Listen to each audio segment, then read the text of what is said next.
Parmi les erreurs les plus graves que j'ai vues sur Discord, celles liées à l'attribution des permissions des rôles sont les plus dévastatrices. Je vous livre dans cette vidéo 4 secrets que je ne pouvais pas m'évertuer à cacher tant le drama est colossal, afin que vous arrêtiez enfin d'avoir une configuration de rôle pourrie dans votre serveur. J'ai dernièrement fait des audits de serveurs et quelle n'a pas été ma stupéfaction de constater que ma mère, qui pourtant a bénéficié gratuitement de ma formation sur Discord, a fait une configuration de rôle vraiment très bancale dans son serveur.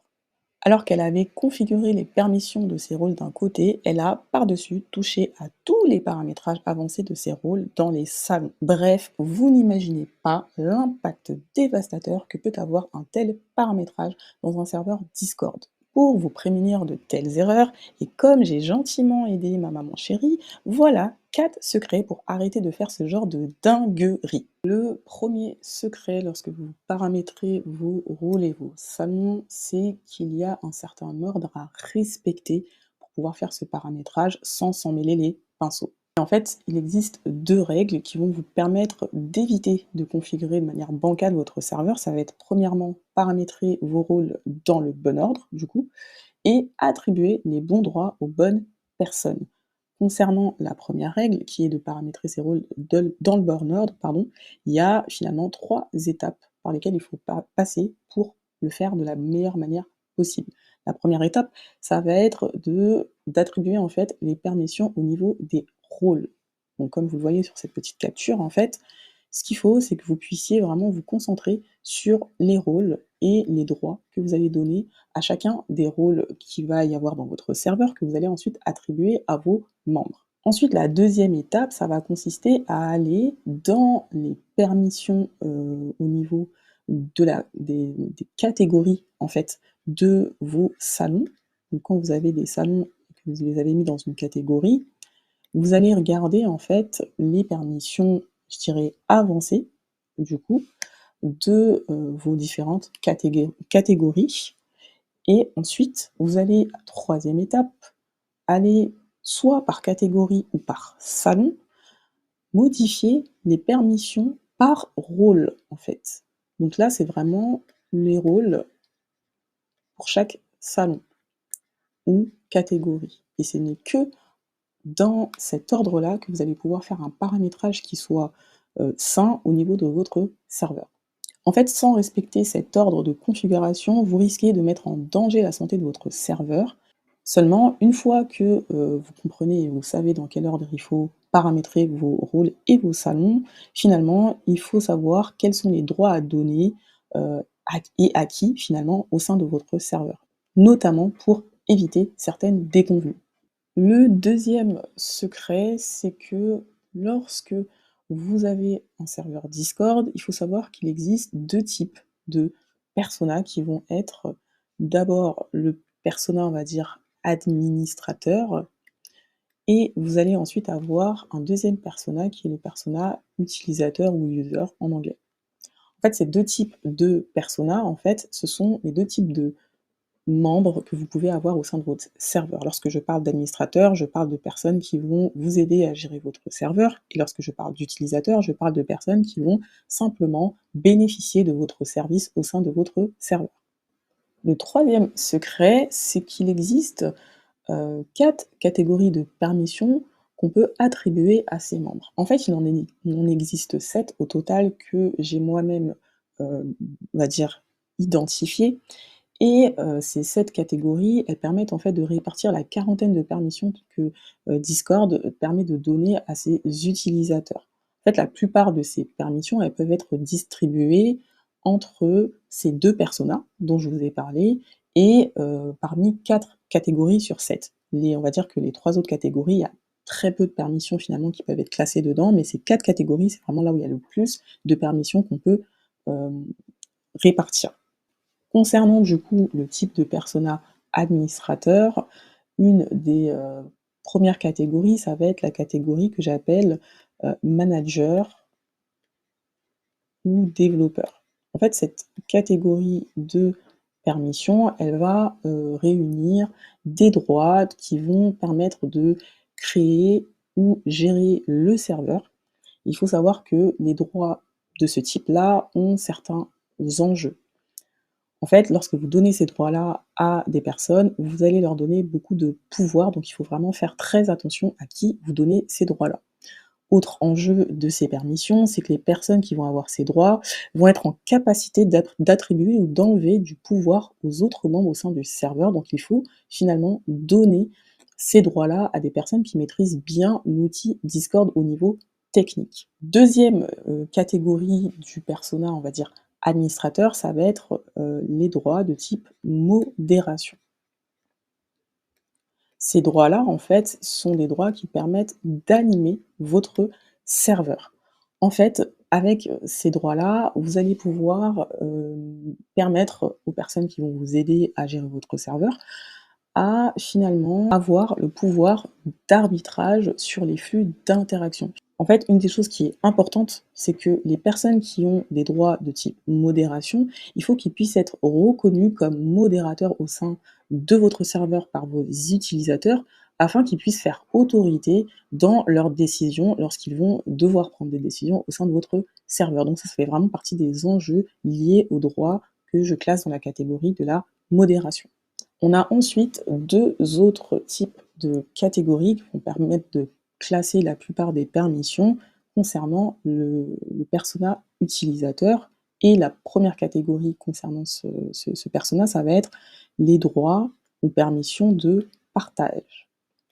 En fait, ces permissions-là, elles, permettent finalement, de donner la possibilité à vos utilisateurs de partager des fichiers, des photos ou des liens avec médias.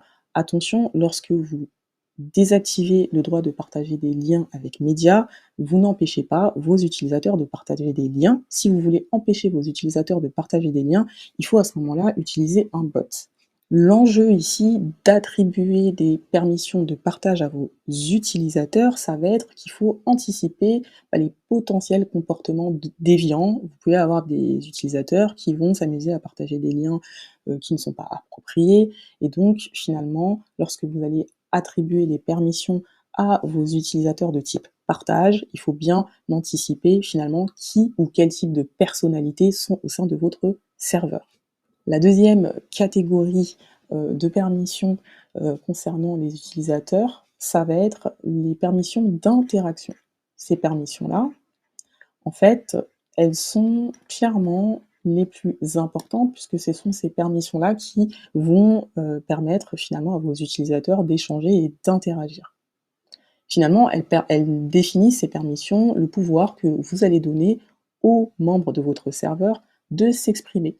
Et ce pouvoir-là, il peut être maîtrisé d'un salon à un autre. Ça veut dire que vous pouvez décider que sur un salon, les membres ou la plupart de vos membres ne vont pas avoir le droit d'échanger, d'écrire. Vous pouvez vraiment choisir les salons où vous permettez aux gens d'interagir. Donc bien répartir en fait ces droits d'interaction, ces permissions de type interaction, ça va vous permettre de répartir dans, votre serveur, et de maîtriser aussi les flux d'interaction, mais aussi d'anticiper l'investissement que ça va vous coûter en termes de modération. Plus vous avez de salons où on peut parler, plus vous allez avoir besoin de faire de la modération. Donc finalement, lorsque vous créez votre serveur, il faut bien, anticiper, à qui je donne le droit de parler où, et finalement, on va dire, quel va être le nombre de salons dans lesquels je donne la possibilité à mes utilisateurs d'échanger. Le quatrième secret, que je voulais vous partager pour pouvoir paramétrer vos rôles de la meilleure manière, c'est finalement les fameuses catégories de, répartition des permissions. En fait, moi, j'ai déterminé 7 catégories qui permettent de répartir, en fait, les permissions, la quarantaine de permissions, qu'il existe au sein d'un serveur Discord. Donc en fait, ces 7 catégories, elles vont vous permettre d'identifier, OK, en fonction de la catégorie, quel est le type de persona qui peut recevoir ce type de droit. Donc comme je vous ai dit tout à l'heure, il y a 2 types finalement de personas au sein de votre serveur, les administrateurs d'un côté, les utilisateurs. Après, à l'intérieur de ces 2 grosses catégories d'utilisateurs, vous allez avoir finalement des sous personas.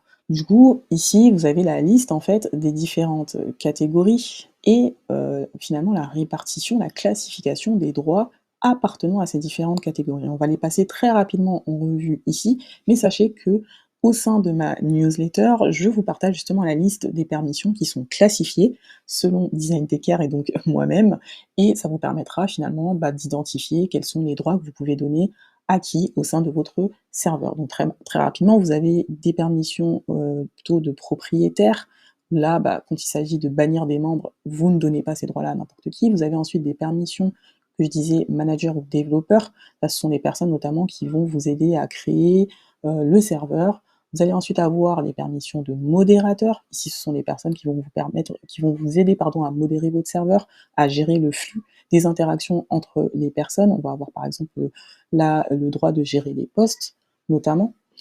Vous avez ensuite les droits de type partage ou interaction qu'on donne aux utilisateurs de son serveur. On va avoir dans ces droits-là, par exemple, le fait de joindre des fichiers ou de partager sa vidéo, notamment pour les salons vocaux.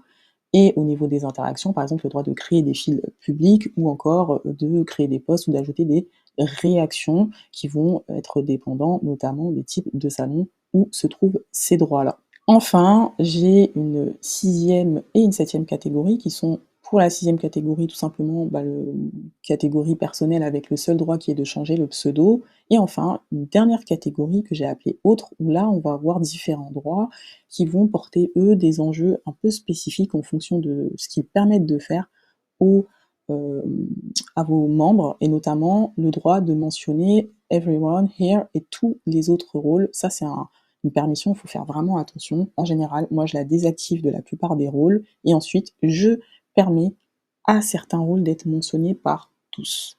Finalement, pour faire un récapitulatif rapide de cette vidéo où je vous montre comment finalement paramétrer vos rôles Discord de manière plus simplifiée et surtout de manière méthodique, on a vu qu'il existe 2 types d'utilisateurs au sein de votre serveur qui vont intégrer votre serveur. Ça va être les utilisateurs de type administrateur ou modérateur et les utilisateurs les personas de type utilisateur, donc qui vont simplement bénéficier de votre service au sein de votre serveur. On a ensuite vu les permissions qui peuvent être attribuées en fonction de ces différents types de personas. Concernant les persona type administrateur, vous allez avoir les permissions que j'ai classifiées dans les catégories de manager, développeur ou modérateur. Et vous allez avoir pour les personas de type utilisateur les permissions que j'ai classées dans les catégories de partage ou d'interaction. Pour rappel, il existe 7 catégories qui permettent de répartir l'ensemble de la quarantaine de permissions que permet de donner Discord aux membres, mais ces 4 catégories sont celles où il y a une répartition plus dense de la plupart des permissions. Et comme je disais à l'instant, vous pouvez aller voir la liste des permissions que j'ai classifiées selon ces 7 catégories dans ma newsletter. Le lien est en description. D'ailleurs, n'hésitez pas à vous y inscrire. Si aujourd'hui tu réalises que tes rôles ne sont pas aussi bien configurés au niveau de leurs permissions, n'hésite pas à revoir les droits que tu as donnés à tes membres. Si tu veux plus de contenu sur Discord, pense à t'abonner à ma newsletter pour suivre mes dernières vidéos sur YouTube, profiter de leur version écrite et me poser toutes tes questions. Avant de se séparer, je t'invite à découvrir ma vidéo sur les 5 risques de mal préparer l'onboarding ou l'accueil de tes membres dans ton serveur Discord. Je te partage dans cette vidéo 7 bonnes choses à faire pour accueillir tes membres de façon royale.